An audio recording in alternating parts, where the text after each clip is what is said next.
I say that I brought the worst out in people, and when I really noticed that, that was a terrible feeling, and I was talking to this guy, and he was talking about his kids, and he was talking about getting out soon, and he's talking about all these super positive things, right? I'm listening to him talking. I'm like, yeah, cool, man, that's awesome. Da da da. This is Cameron. During much of his time inside, he was a well-known member of a prison crew that was commonly involved in violence. Well, then he finds out a little bit more about me, right? And then he puts on that mask and starts saying like what he thinks is going to impress me, and he thinks that like I want to hear. And he's talking about negativity. He's talking about who he hates, this system, and these guys on the tier, these other races, this and that. And it's just like I realized like this guy was on some positive stuff, and then because of who I am, I literally brought out the worst in him. Like all of the worst I brought out. And that was just a terrible feeling. And that's when I decided, all this negativity, all this hatred and stuff I've spread is like, that's not good for me. That's not good for the community. It's not good for my loved ones. It's not good for this guy next to me. It's like, I got to do something different. So what did it mean for Cameron to do something different? Well, as we learned in episode 3, Cameron grew to love philosophy, particularly the moral questions it can pose. I felt the gravity of being a moral agent and actually making these choices and not just going down what I normally did. So the initial and the hardest part, I think, was just doing it differently, choosing something differently, asking myself what is the right thing to do here. And asking yourself constantly what is the right thing to do, I think is inevitably going to lead to helping others. Because you're going to be given the chance, and when you ask yourself what's the right thing to do, you're going to help others. So, but your own sense of internal satisfaction from helping others, how did that develop? Or when did you first start noticing, oh, this feels good? I mean, I've always been a very social person. Relationships always mean a lot to me. So people that I've been close to, I've always been important in helping. But after I decided to start doing things differently, I started going on a more wide scale, and I just found satisfaction in it. Helping to facilitate others' journey was just meaningful. It felt good. So far in this series, we've considered why many prisoners feel compelled to begin to walk on a path toward atonement, and why that journey can be difficult. In the closed and masculine world of prison, emotional exploration and healing can be hard to accomplish. But if a prisoner is trying to make amends, what kind of person do they want to become? What do they see as the best way to respond to their past mistakes? And how is helping others an essential part of their atonement? This is Making Amends. I'm Steve Herbert. I used a rare degree of access to the Oregon State Penitentiary to explore how many prisoners deal with the past and how they search for a way to atone. In this episode, we'll explore something common about prisoners who embrace personal change, a strong desire to serve others. Like Cameron, those who seek to make amends are very aware of their past harms. Because of this, the journey toward atonement means trying to make good, to do what they can to improve their communities.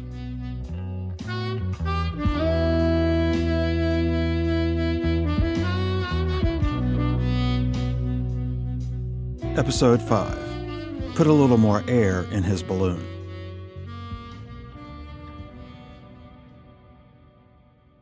The way I grew up, nobody had any skills. We didn't have any access to that. So nobody knew how to be a welder or nothing like that. We knew how to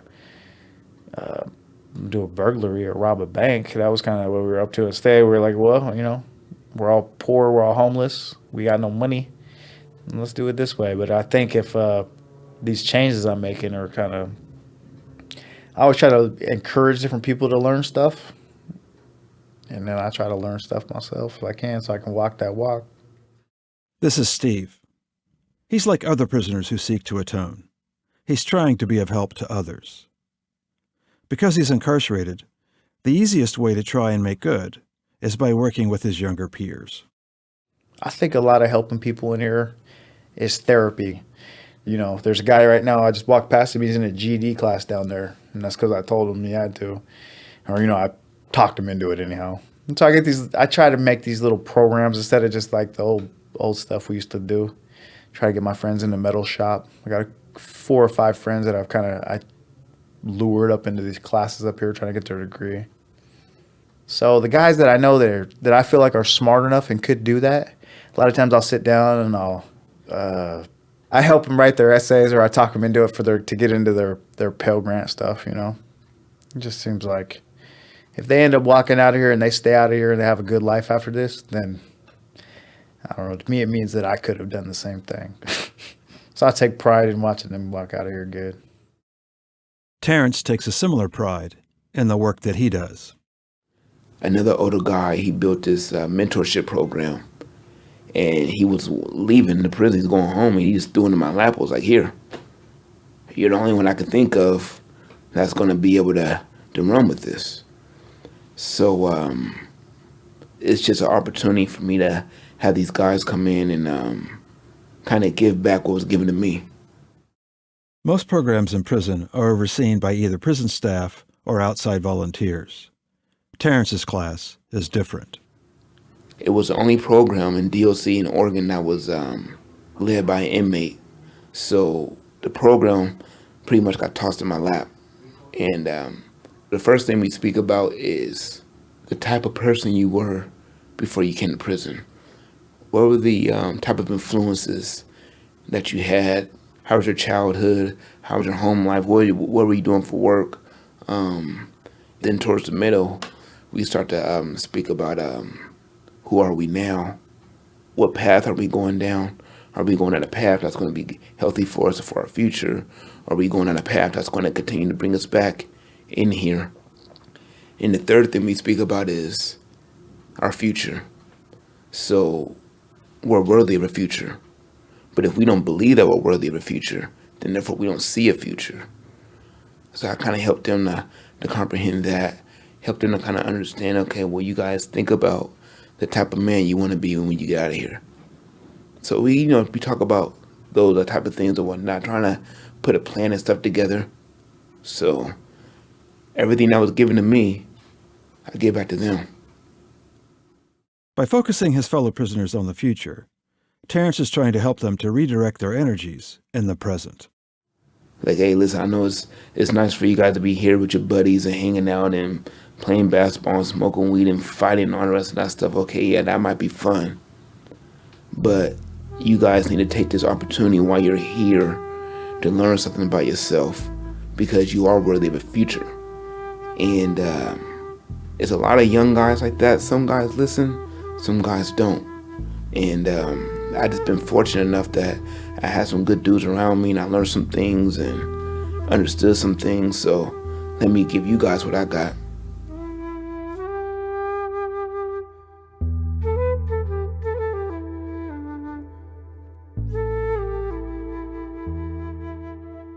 Cameron's work on the prison's mental health unit is particularly important in shaping how he's grown. Prison is so cliquey, like this is my people, this is my in-group, everybody else is, I don't talk to them, I don't do nothing with them, so trying to stop that otherness, that's a big thing in empathy, I think. But specifically, like this job I got in the mental health area, that's increasing my empathy greatly on a daily basis, When they're freaking out and screaming and everything, yelling at 3 o'clock in the morning and stuff, and there's no empathy for these guys when they're screaming and they're keeping you up at night, right?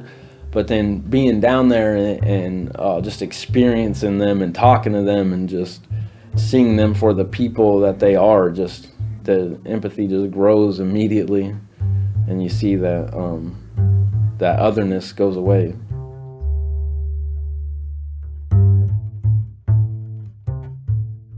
This altruistic tendency of prisoners who seek to atone is not unusual.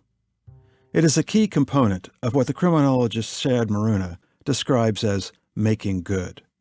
In his book with that title, Professor Maruna, who's at Queen's University in Belfast, argues that many prisoners try to write a new story about themselves, one that emphasizes their capacity to be a force for good. In this way, they are illustrating the practice of what the psychologist Erik Erikson called generativity. This concept captures the process through which we become more concerned with the needs of others. According to Professor Maruna, as we move into adulthood, we can be generative or we can falter. You either figure out how to do generativity or you stagnate as a kind of a perpetual adolescent, as a sort of hanging on to being a young adult when you should have moved on to that next stage. So for many of us, generativity, performing generativity, is about becoming parents and all the processes, mystical and magical, that are involved in that. Creating these other humans that become more important to you than yourself.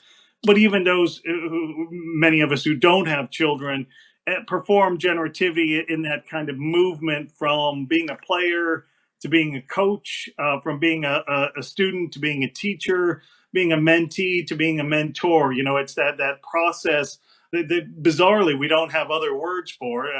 Generativity isn't a word that we use in common conversations, but it's trying to capture that very, very common process that we see in adulthood. As Theron noted in class one morning, as we practice generativity, we redefine who we are. So like when I reach a young cat and I see that what my words done for them and impacted them and got them on a path, it gives me that sense of positive responsibility, because I've been responsible as a leader, but with the negative impact. Like, come on, let's mount up and let's do this. So the times that I do reach people with positivity, it makes me feel good that these people, these youngsters, are looking up to us as an example, but a positive example that is attacking or challenging the values and the norms that we grew up with and been conditioned to, that are not really healthy for us. So I think reaching them is very powerful. I think it gives me a sense of power within myself. As Theron pointed out later in the conversation, this is a different self-conception from the one he had when he was younger. When you're committing crime, you're taking. So it's like you're perpetuating a generation of harm and violence, or crime or whatnot. And if you're focusing on the positive aspects, you're saying, I'm gonna try to do something differently, and I'm channeling my worth into something productive and positive. Then it gives you a sense of worth. It gives you a sense of value back to the communities that you harm. I think it also has to do with accountability. Like, you're accountable to that younger generation when you care. So it's almost like everything you do is based on how they're going to perceive it, And like, you become a criminal by perpetually doing criminal acts. You become a productive citizen by perpetually doing productive things. Exactly. So, when you have the youngsters looking at you, you have to consistently do productive things to show them, this is what you're supposed to do, and then you inevitably become that thing. So it's the reverse of what we're doing criminally. Yeah.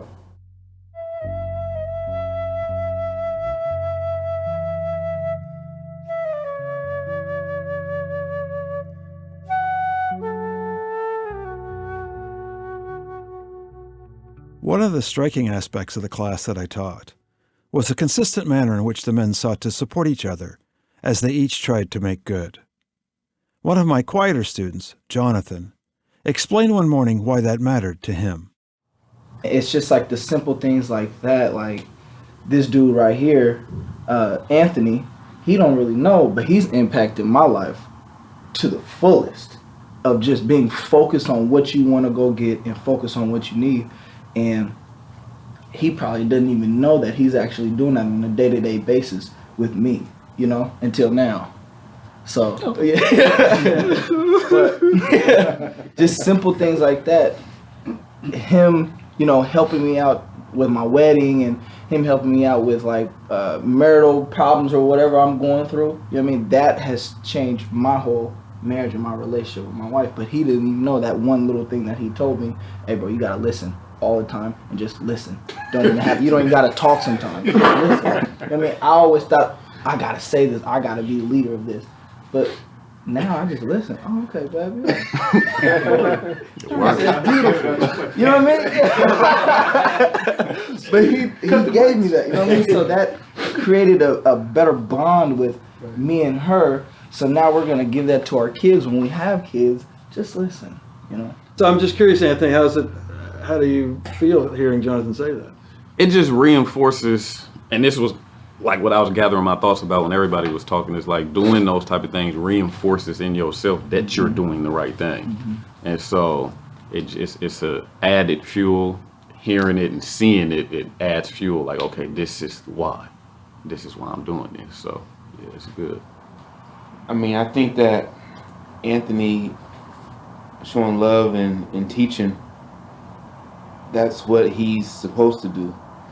I mean, we have a bunch of youngsters in here that are hard-headed, don't want to listen, but then we have some that's their mind is open, they want to soak up all the information and everything else, and when you do run across them, you know, their past or whatnot, you're pretty much obligated, like, listen, here's the right way to do this. You know what I mean? I made my mistakes and everything else, but I want you to do better than what I did. You use the word obligation. So why do you understand it as an obligation? I'm obligated to do my best to teach the things that I've learned in here, to pass down my little wisdom and everything else. I mean, it's just like when we see individuals leaving and going home or whatever, in my mind, I'm like, man, be well, take your time, be patient, be smart. You're leaving with pretty much the whole institution hopes and dreams of what they can go after. You have the opportunity to do that. You know what I mean? Don't come back. Give him the encouragement that he might need. Put a little more air in his balloon because he might need it. You're obligated to do that. This is not the place we're supposed to be in. We see the guys that need some type of education, some type of wisdom, some type of insight. We feel obligated when we can see this, because we know a lot of the times. And when we don't know, we go to our mentors. But if we are the mentors, then we're obligated to mentor. So I just think that the obligation is a sense of responsibility in preventing the harm. For me, so I've talked about it before, how at a certain point I realized I was bringing nothing but negativity in everyone around me, and then I just didn't like the way that felt. So I wanted to do the opposite, and so that's where my obligation comes. And I think why we feel that obligation is hard to articulate, but it's just something human in us, you know, that we feel this obligation towards others is something that is uniquely human, I think. And we understand that this place is miserable, right? So if we want to breed positivity and we want to help people, we've got to go where people need help. That's where the pain is happening. So that's where we have to go. And why we feel that obligation, I'm not sure. I think it's just something that humans feel. I think also it's kind of like, you know, you want better for yourself. When you start to want better for yourself, then you start to want better for the next person. And it's just, I know for me, that's just how it works.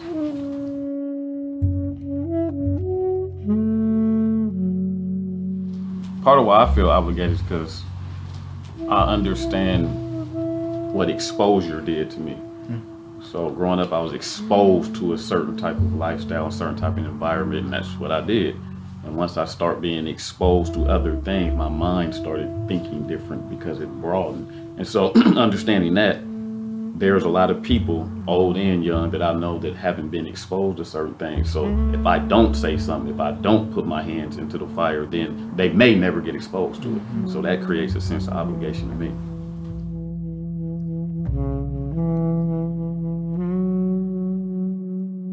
What is striking about generativity as a concept, according to the psychologist Dan McAdams, is how closely it is attached to the notion of redemption. Professor McAdams, who's on the faculty at Northwestern University, has studied the stories that people tell about themselves. He notes that people who are generative also tell a story of themselves that emphasizes redemption, how it is that they are able to turn negative experiences into positive lessons. I'm not sure which causes which, but there does seem to be a way in which, or these two things, generativity and redemptive stories, go together. And I think they tend to go together in part, psychologically speaking, because redemptive stories support generativity. I mean, generativity is difficult. And more often than not, when you engage in generative activity of one kind or another, be it in parenting or teaching or in civic involvement, you're going to run into a lot of obstacles and you're probably going to fail, maybe more often than not. But if your story tells you that, hey, look at your life, you've gone through lots of bad things, look at that story and you see that in many cases you overcame those adversities, or at least those adversities gave way to positive outcomes. If your story tells you that about yourself, then I think that helps you to kind of sustain a generative commitment to life. In class one morning, Anthony made much the same point. Because we're using all the negativity around here and channeling it to something positive to actually feel like we have purpose in life. Because you can easily end up in a position where you feel like you don't have a purpose. And so doing these type of classes, doing the volunteer work we do, doing the hospice, all of these things we're doing, and we're channeling this negative experience into something positive. And so I think that's one of the most important things we can do to navigate through this situation in life. Why do you think that works so effectively? Because you're creating a legacy, you're building purpose. Like most people that do a lot of negativity in life, most of them probably feel like they don't have a purpose. And so when you actually have found something that you can put your energy into, to where you see that it's making a difference, or that you know it's going to make a difference, it validates you, it validates your experience. And so as human beings, we need value one way or another.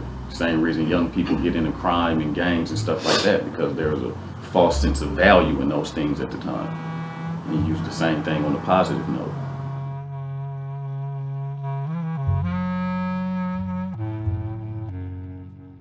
That all of this generativity is occurring in a prison environment is no small accomplishment. Here's Shad Maruna again. I think of generativity in prisons as sort of like the flowers growing through the cracks in the concrete sort of thing. You know, on the one hand, yeah, you couldn't imagine a worse environment for generativity. You know, you couldn't, if you were trying to create an institution that killed off that impulse, the prison would be that. You know, you've got individuals who we've completely infantilized. We've taken away their agency. You know, you tell them when to wake up, when to go to sleep, when they can leave the room, what they can do when they leave the room, and so forth. So it's enormously difficult to go through those kind of normal maturational processes in a bizarre institution like that. And on the other hand, against all these odds, prisons can be a site of enormous generativity. At least the impulse to generativity seems exceptionally high, especially among prisoners. You see prisoners acting as mentors, as therapists, as big brothers, fathers, mothers, carers to other prisoners in particular inside. They're also desperate to get involved in however they can in their own families, and to charitable work and to community work, trying to give something back to society. As to, you know, and part of this is trying to prove themselves as being more than just the worst thing they've ever done. Their generative efforts do seem to help the men redefine who they are. And often, they wish to share this feeling with others. You do see guys change. It's not as common or as widespread as I would like, but it is satisfying when you see those guys you've done time with and fought beside or against for years making those changes and doing positive stuff and becoming successful. Like that's great to see, and to be in a leadership role and I hope helping to facilitate that change is extremely rewarding. For me, I've found a biggest indicator of change is trying to give it to others. And that's what I've found with people who go through these transformative experiences and paradigm shifts, is they want to give it to others. You know, you feel better for having gone through it, and so you want to share it with others. So, the journey toward making amends can lead many prisoners to be generative, to be concerned about others, to work hard to make their prison environment as positive as possible. This desire to make good can also be understood as a means of repentance, of honoring their victims through their good works. I feel like I got something to prove. I feel like I've been judged and labeled by the worst mistake in my life. And that mistake did not take over a span of a minute. And ever since, I'm on a mission to, I don't know, prove to whom that I'm not the sum total of that mistake, that I'm better than that I'm a good human being. And that is portrayed in daily actions. Repentance as a means of atonement. That's next time on Making Amends.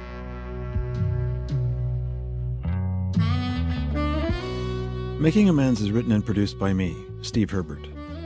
Our production crew includes Jesse Beckett-Herbert, Tyler Bonilla, Emma Embleton, and Daniel Gunther. Our website and marketing crew includes Nadra Fredge, Kate Borelli, and Liz Gardner. Music by Jesse Beckett-Herbert and Tony LaFave. Our theme song was recorded at the Oregon State Penitentiary with Austin Clark, Chad Hamlin, and Mitch Lewis. Recording assistance at the penitentiary provided by Chad Hamlin. Learn more at our website, makingamendspodcast.com. Please spread the word about this podcast and provide us a rating and a review. See you next time.